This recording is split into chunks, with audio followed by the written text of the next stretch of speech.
Hello बच्चों, अपने सामने एक बढ़िया सा क्वेश्चन है। इसमें ये क्या है, एक स्क्वायर गेट है। पहले क्वेश्चन को अपन समझते हैं। ये एक स्क्वायर गेट है जिसका डायमेंशन है 1/1 है, जो कि मिड पॉइंट पे बेटा इस जगह पे ये हिंज किया गया है। अब इसका फ्लूइड भरा हुआ है, इसमें डेंसिटी बेटा रो का। अब अपने पास में ये जो गेट है, इसके ऊपर यहाँ पे मतलब इसका पूरा ये कितना हो गया, 1 मीटर का हो गया। तो 1/4 बॉटम से लिया है इसने, तो तुम्हारा सेंटर से भी 1/4 रह जाएगा। तो इसके ऊपर एक फोर्स लगाया है, ठीक है। तो आपसे ये पूछा है इस फोर्स की वैल्यू क्या होगी जिससे कि इसको अपने स्टेशनरी रोक पाए। अगर नहीं लगाएंगे तो बेटा ये इसमें अनबैलेंस टॉर्क रहेगा, तो इसको घुमा देगा इस गेट को, जो ठीक है।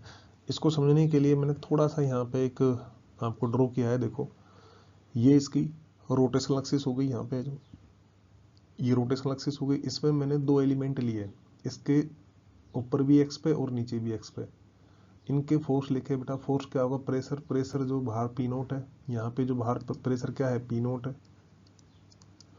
अंदर जैसे अपन बात करेंगे तो पी नोट प्लस का रो जी वाई जो भी आएगा, तो पी नोट प्रेशर डिफरेंस में क्या आएगा, खाली रो जी वाई रह जाएगा, एक तरह से वो कट जाएगा अपने पास है जो। तो यहाँ पे जैसे इस पॉइंट पे प्रेशर कितना आएगा, इस पॉइंट पे प्रेशर आएगा सर, इसके ऊपर हाइट कितनी रहेगी, अगर इसको एक्स लेंगे तो, क्योंकि 1 मीटर का था तो हाफ रह गया इससे, तो 1/2 माइनस का एक्स, तो ये अपने पास रो जी वाई हो गया, एक तरह से प्रेशर है जो। इनटू में इसका एरिया लिखेंगे। तो एरिया क्या है बेटा, देखो इसकी जो विड्थ है वो तो dx हो गई, लेंथ कितनी रहेगी 1, क्योंकि 1/1 का गेट था। ये गेट किसका है, 1/1 का है। तो यहाँ पे अपने पास में देखो, इसको अपन ने यहाँ पर इसका एरिया भी लिख दिया है।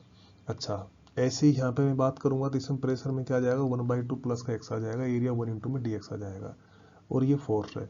अब अपने पास में इक्विलिब्रियम के लिए क्या करना पड़ेगा, टॉर्क को बैलेंस करना पड़ेगा यहाँ पर, है ना। तो फॉर इक्विलिब्रियम क्या करना पड़ेगा, नेट टॉर्क है उसको जीरो करना पड़ेगा। इसका मतलब नेट टॉर्क का मतलब नेट जो क्लॉकवाइज टॉर्क है वो अपने पास किसके बैलेंस करेगा, एंटी क्लॉकवाइज टॉर्क के बैलेंस करेगा। अब यहाँ पर अपने पास में देखो, अब जो क्लॉकवाइज टॉर्क है वो अपने पास में कैसे है, क्लॉकवाइज के अंदर कौन कौन है अपने पास में, क्लॉकवाइज के अंदर सर देखो, एक तो ये फोर्स वाला है, ये जो फोर्स एक्सटर्नल लगा रखा है तुमने यहाँ पे जो ये फोर्स लगा रखा है तुमने बेटा, ये वाला फोर्स, तो ये इस हिंज पॉइंट के रेस्पेक्ट में क्या देगा, क्लॉकवाइज देगा टॉर्क। कैसा देगा, क्लॉकवाइज देगा। ऊपर वाला एलिमेंट है ये भी क्लॉकवाइज देगा, और ये नीचे वाला क्या देगा, एंटी क्लॉकवाइज देगा। तो अपन क्या करेंगे, इनके टॉर्क को बैलेंस करेंगे अपन। तो क्लॉकवाइज में अपने पास में ये दो चीज़ें आ गई हैं अपने पास में जो। तो अपन इसको बेटा इस पेज पे तो ये नहीं आएगा, तो अपन अगले पेज को ले लेते हैं। डायग्राम आपके सामने ही है, चलो। तो यहाँ पे अपने पास में देखो, इसे मैं थोड़ा सा दिखा देता हूँ। देखो यहाँ पे अपने पास में ये हिंज था, तो अपन ने बेटा यहाँ पे लिया था एक एक्स लोकेशन पे, एक एक्स लोकेशन पे यहाँ पे लिया था, और यहाँ पे बेटा फोर्स लगाया था अपन ने। यहाँ पे ये वाला जो फोर्स है वो लगाया था, जो ये सेंटर से 1/4 पे हो जाएगा, और ये अपने पास वो एलिमेंट हो गया एक तरह से, ठीक है। तो अपने पास में यहाँ पर अपने पास वो डी एफ अपन लिख ही दिया था, इधर भी अपने डी एफ लिख ही दिया था, मतलब DF1 बोल देंगे इसको, DF2 बोल दूंगा मैं एक तरह से। तो यहाँ पे अपने पास में जो ये डिस्टेंस थी ये अपन ने एक्स ली थी, इधर से ये भी क्या ली थी, एक्स ली थी, ठीक है। तो ये अपने पास में 1/4 मीटर है, ठीक है। तो अपने पास में बेटा यहाँ से अपने देख लिया था इसको, तो ये जो DF1 है, तो अपने जैसे ये अपने पास में क्या दे रहा है, क्लॉकवाइज दे रहा था, और ये भी अपने पास में क्लॉकवाइज था, और ये अपने पास में क्या था बेटा, एंटी क्लॉकवाइज था। तो अपने जो क्लॉक है इसको एंटी क्लॉक से बैलेंस कर रहे हैं अपने यहाँ पे। तो क्लॉक में अपने पास में कौन कौन आएगा, क्लॉक में आएगा एक तो ये वाला DF1 वाला, तो इसकी परपेंडिकुलर डिस्टेंस कितनी बनेगी यहाँ से, 1/2 माइनस का एक्स बनेगी एक तरह से, क्यों पूरी 1/2 इसमें से एक्स कम हो गया, तो ये हो जाएगा 1/2 माइनस का एक्स इंटू में DF1, ठीक है, प्लस का इस पॉइंट के रेस्पेक्ट में ये देखो 1/4 है इंटू में एफ है, ठीक है। इक्वल टू में अपने पास में इसका जो टॉर्क है इसको अपन इंटीग्रेट करेंगे एक तरह से। तो ये इस वाले टॉर्क को इंटीग्रेट करना पड़ेगा अपन को। इक्वल टू में जो एंटी क्लॉकवाइज है उसमें अपने पास में क्या है, एंटी क्लॉकवाइज में आ गया अपने पास में, इससे अपने पास में एक्स हो गया ये। तो ये रोटेशनल एक्सिस से कितना हो गया, एक्स हो गया अपने पास में। अच्छा, अपन ने एक छोटी सी जो मिस्टेक्स की है अपन ने, वो मिस्टेक ये की है कि टॉर्क तो इसके अबाउट ले रहे हैं ना, तो ये वाली चीज़ है ये भी कितना रहेगा अपने पास में, एक्स ही रहेगा, है ना। तो ये अपने पास में यहाँ पर भी कितना आएगा, एक्स ही आएगा। ये लो।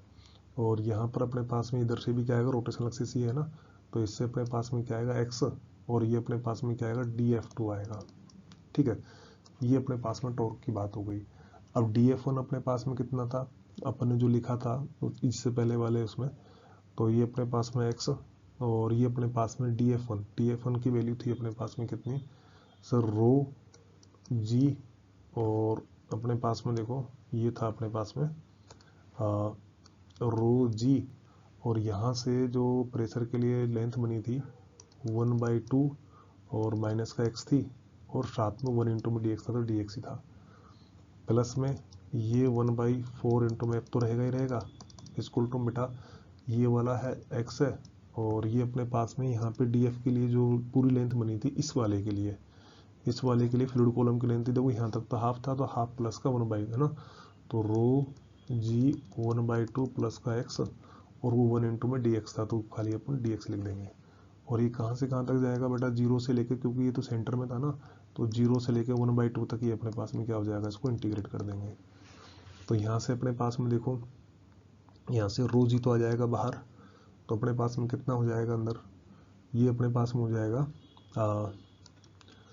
ये अपने पास में हो जाएगा x को अंदर मल्टीप्लाई कर देंगे क्योंकि वेरिएबल है, तो x/2 माइनस का x स्क्वायर हो जाएगा, और ये हो जाएगा dx 0 से लेके 1/4 तक, और प्लस में f/4 हो गया बेटा, इक्वल टू में सिमिलरली बेटा रो जी रह जाएगा, और यहाँ से ये x अपने पास अंदर मल्टीप्लाई चला जाएगा, तो ये अपने पास में कितना हो जाएगा x/2 प्लस में x स्क्वायर, और ये हो गया dx, और ये हो गया 0 से 1/2 हो गया।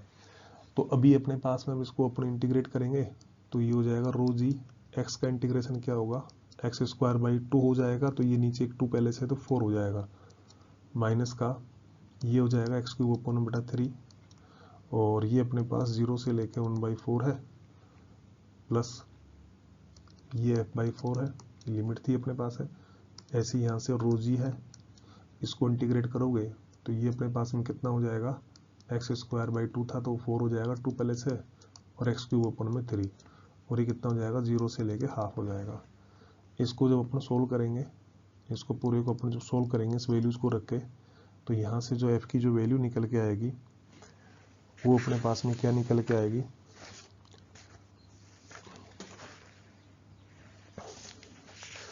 वो अपन जो ऑप्शन थे अपने पास 4, उनमें से कोई एक वैल्यू निकल के आएगी, जो निकल के आएगी इसको सोल्व करने पर, यहाँ से देखो बेटा इसकी लिमिट लगा दोगे तुम, तो f की जो वैल्यू आती है इसको सिंप्लीफाई करोगे तो ये आएगी रो जी अपॉन में 3, तो ये इस क्वेश्चन क्या हो जाएगा, आंसर हो जाएगा। तो थैंक यू। तो यहाँ पे अपन सीधा टॉर्क को बैलेंस किया था, है ना, नेट टॉर्क को 0 किया था रोटेशनल इक्विलिब्रियम के लिए। ठीक है, तो थैंक यू बेटा।